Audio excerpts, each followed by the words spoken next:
ये कहानी एक कपल रायन और माया की है। ये दोनों अपनी एनिवर्सरी के लिए 8 दिन का रोड ट्रिप कर रहे थे। 8 दिन तक वो एक शहर से दूसरे शहर बाय रोड जाएंगे। दोनों बहुत खुश हैं क्योंकि इस ट्रिप के बाद माया अपने काम के लिए शहर से बाहर जा रही है, यानी कि रायन से दूर। तो अपनी आखिरी ट्रिप ये दोनों साथ में इंजॉय कर रहे हैं। उसके बाद क्या पता ये दोनों साथ रहे भी या नहीं। अपने रोड ट्रिप के आखिरी में वो एक छोटे से शहर में आते हैं, लेकिन अब वो रास्ता खो चुके हैं। उन्हें समझ में नहीं आ रहा कि वो कहाँ जाए। काफी दूर चलने के बाद वो शहर के एक लौते रेस्टोरेंट में पहुंचते हैं। उन लोगों को काफी भूख भी लगी है। वो दोनों एक रेस्टोरेंट में रुकते हैं, लेकिन जैसे ही वो दोनों रेस्टोरेंट में जाते हैं, सारे लोग उन्हें अजीब तरीके से देख रहे हैं, जैसे कि उन्होंने कभी किसी विजिटर को यहाँ पर देखा ही नहीं है। उन दोनों को बहुत अजीब लग रहा है कि सब कोई उन्हें इतने गौर से क्यों देख रहे हैं। लेकिन कोई बात नहीं, वो अपना ऑर्डर देते हैं। लेकिन ऑर्डर देते वक्त वो ये देखते हैं कि रेस्टोरेंट की दीवार में काफी सारे मिसिंग लोगों की फोटो लगी हुई है कि ये मिसिंग है, वो मिसिंग है। उन्हें लगता है कि छोटा सा गांव है, ये सब होता ही रहता है। फिर वो दोनों बैठ के अपने डिनर का इंतजार कर रहे हैं और फिर वहां पर एक और कपल है, एडन और एनी। वो उन दोनों से बात करते हैं कि आप लोगों की शादी को कितना वक्त हुआ है। तब रेन और माया सबको ये बताते हैं कि उन्होंने अभी तक शादी नहीं की है। और ये सुन के वहाँ की वेटर शैली को गुस्सा आ जाता है कि तुमने अभी तक शादी क्यों नहीं की, 5 साल हो चुका है, कब करोगे शादी। रायन को ये बहुत अजीब लग रहा है कि ये लोग होते कौन है, हमारे रिश्ते में कमेंट करने वाले। लेकिन रायन कुछ बोलता नहीं है। खाना खाने के बाद वो दोनों रास्ता पूछते हैं और शैली उन दोनों को रास्ता बता देती है। लेकिन फिर जब वो बाहर जाते हैं तो उनकी कार स्टार्ट नहीं हो रही। शायद उनकी कार खराब हो चुकी है। रेस्टोरेंट के सामने एक गैरेज था और गैरेज का मालिक वहां पर आता है और उनसे पूछता है, क्या तुम्हारी कार खराब हो चुकी है। रायन समझ जाता है कि जरूर ये उसकी चाल है। इसने हमें रेस्टोरेंट के अंदर जाते हुए देख लिया था और शायद इसी ने हमारी कार को खराब किया है। लेकिन इससे पहले रायन कुछ बोल पाता, माया उसे रोक देती है, उसे समझाती है कि हम एक अनजान से शहर में, हमें यहाँ पर कुछ नहीं करना चाहिए। रायन अपने गुस्से को कंट्रोल करता है। मैकेनिक उन लोगों को बताता है कि आपकी कार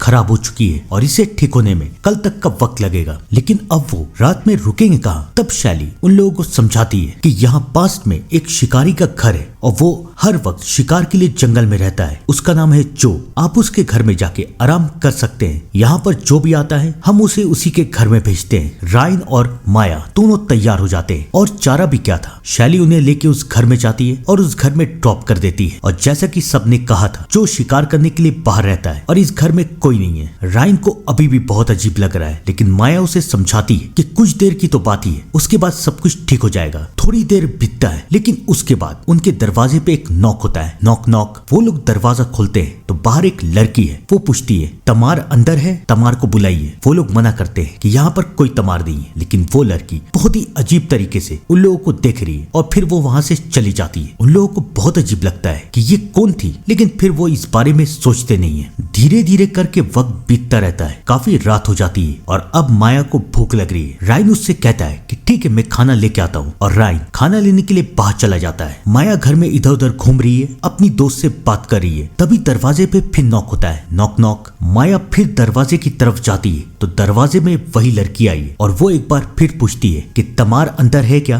अब माया को डर लग रहा है कि ये बार बार यहाँ क्यों आ रही है। वो कोई जवाब नहीं देती तो दरवाजे पे जोर जोर से नॉक होने लगता है। थम थम थम थम। अब माया को डर लग रहा है कि यहाँ पर क्या होगा। वो खिड़की से बाहर झांकती है तो कोई उसे दिख नहीं रहा और थोड़ी देर के बाद वो लड़की भी वहां से चली जाती है। माया को लगता है कि शायद ये कोई अजीब सी लड़की है जो कि उनके साथ मजाक कर रही है। काफी देर हो जाती है, रायन अभी तक नहीं आया और माया अभी भी रायन का इंतजार कर रही है। लेकिन तभी घर की लाइट चली जाती है। माया लाइट को ठीक करने के लिए स्विच बोर्ड ढूंढते हुए इधर उधर जाती है। उसके मोबाइल की फ्लैश लाइट ऑन है और तभी उस लाइट में एक साया दिखता है, एक मास्क पहना हुआ साया। और उसे देख के माया डर जाती है। वो एक कबर्ड की तरफ भागती है। वो चिल्ला रही है, कौन है वहाँ, कौन है वहाँ। और धीरे धीरे वो साया उसके करीब आता जा रहा है। काफी देर हो जाती है और फिर एक बार उसके कबर्ड का दरवाजा खुलता है। माया चिल्लाती है, लेकिन तभी माया ये दिखती है कि उसके सामने रायन है। रायन लौट के आ चुका है। रायन लाइट को ठीक कर देता है। माया रायन को सब कुछ बताती है, लेकिन रायन को उसकी बातों का यकीन नहीं है। वो माया को समझाता है कि शायद तुम्हें गलतफहमी हुई होगी या फिर कोई हमारे हमारे साथ मजाक कर रहा है। कोई बात नहीं, बस कुछ घंटों की बात है और हम यहाँ से चले जाएंगे। रायन माया को बाहर लेके जाता है ये दिखाने के लिए कि यहाँ पर कोई नहीं है, लेकिन तभी रायन ये देखता है कि वो लड़की अभी भी वहीं खड़ी हुई है। अब रायन को भी गुस्सा आ रहा है, वो उसके सामने चिल्लाते हुए जाता है, क्या चाहती हो तुम,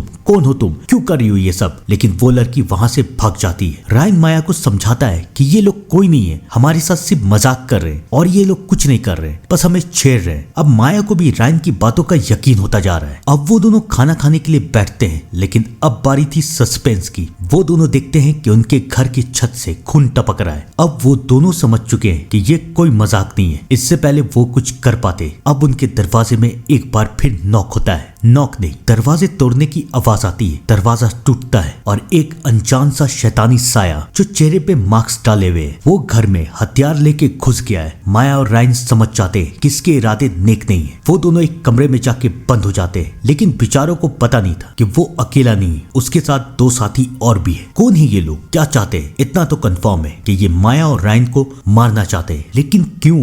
वो आदमी दरवाजे को पीट रहा है, सामान को तोड़ रहा है। माया और रायन दोनों के दोनों डर रहे हैं। वो दरवाजे को तोड़ता है, माया और रायन को देखता है और फिर वहां से चला जाता है। कुछ देर के बाद पूरे घर में शांति हो जाती है। उन्हें ऐसा लगता है कि शायद ये लोग जा चुके हैं, ये लोग लुटेरे होंगे, हमें डराने के लिए आए हैं। हिम्मत करके वो दोनों बाहर की तरफ निकलते हैं। अब वो दोनों एक सेकंड के लिए भी इस घर में नहीं रुकेंगे। वो लोग बाहर की तरफ भागते हैं, लेकिन ये तो बस शुरुआत थी। वो आदमी उस घर के बाहर एक लौती बाइक को भी चला देता है। माया और रायन समझ जाते हैं कि ये लोग हमें मारे बिना नहीं जाएंगे। वो लोग अंदर की तरफ भागते हैं, लेकिन कितनी देर तक वो लोग छुपे रह सकते हैं। तभी माया का ध्यान एक वेंटिलेटर की तरफ जाता है। वो रायन को बताती है कि ये एक शिकारी का घर है, जरूर उसके घर में कोई हथियार होगा। हम वेंटिलेटर से बेसमेंट की तरफ जाते हैं और बेसमेंट के दरवाजे से यहाँ से भाग जाते हैं। रायन माया की बात मान जाता है। दोनों वेंटिलेटर के अंदर जाते हैं। किसी तरीके से क्रॉल करते हुए वो लोग बेसमेंट की तरफ बढ़ते हैं। उन्हें बहुत ही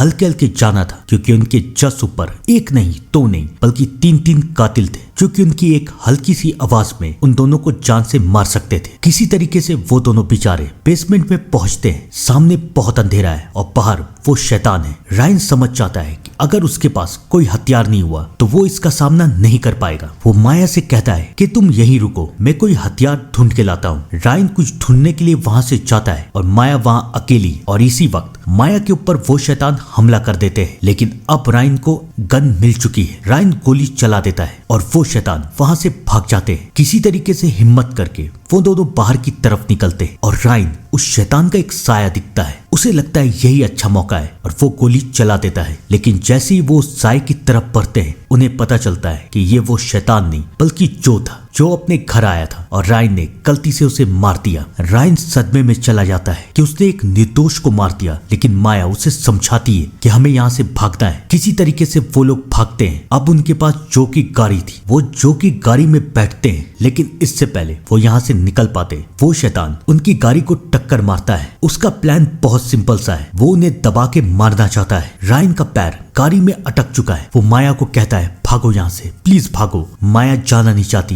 लेकिन बेचारी के पास चारा क्या है। वो वहां से जंगल की तरफ भागती है और अब रायन के सामने वो शैतान आता है, लेकिन रायन अब तैयार था। वो गोली चलाने लगता है और मजबूरी में वो शैतान वहां से भाग जाता है। किसी तरीके से रायन कार से बाहर निकलता है। वो भी माया को ढूंढने के लिए जंगल की तरफ जाता है। एक तरफ रायन जंगल की तरफ बढ़ रहा था और दूसरी तरफ माया जंगल में भागती जा रही थी। उसे समझ में नहीं आ रहा था कि वो जंगल से बाहर कैसे निकले, और उसे पता भी था कि वो शैतान उसके पीछे है। किसी तरीके से वो अपने आप को छुपाने की कोशिश करती है। शैतान उसे मारने के लिए हर जगह ढूंढ रहे हैं और जैसी माया उन्हें मिलेगी, अंजाम बस एक खौफनाक और दर्दनाक मौत। वो कातिल चारों तरफ माया को ढूंढ रहे हैं और तभी माया ये देखती है कि उसके फोन में थोड़ा सा सिग्नल आया है। वो कंट्रोल रूम कॉल करती है, पुलिस को सब कुछ बताती है कि हम एक गांव में, वहां हम एक घर में फंसे हुए हैं और यहाँ पर लोग हमें मारना चाहते हैं। पुलिस उसे समझाती है कि वो लोग उन तक जल्द से जल्द आ रहे हैं। अब माया को सिर्फ कुछ देर का इंतजार करना था, लेकिन क्या वो इंतजार कर पाएगी? मुझे नहीं लगता,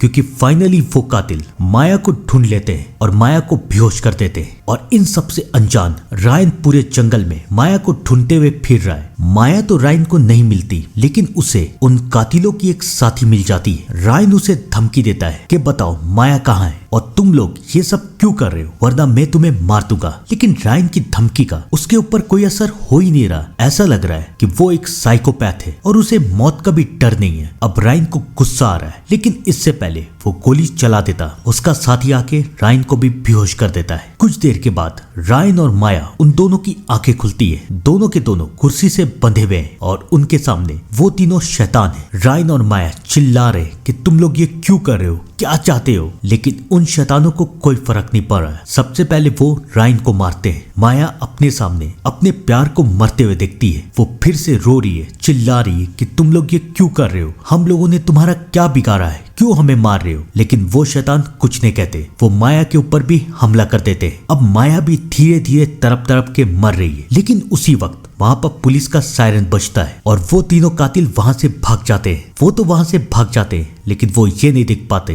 कि माया अभी भी जिंदा है। पुलिस माया को लेके हॉस्पिटल जाती है। रायन तो मर चुका है, लेकिन माया अभी भी जिंदा है। आपको क्या लग रहा है ये कहानी यहीं पर खत्म? नहीं, इसका पार्ट 2 भी आया है। इस वीडियो में प्यार दीजिए और मैं पार्ट 2 की कहानी के साथ आपके पास जल्दी आऊंगा। तब तक के लिए thank you and good bye.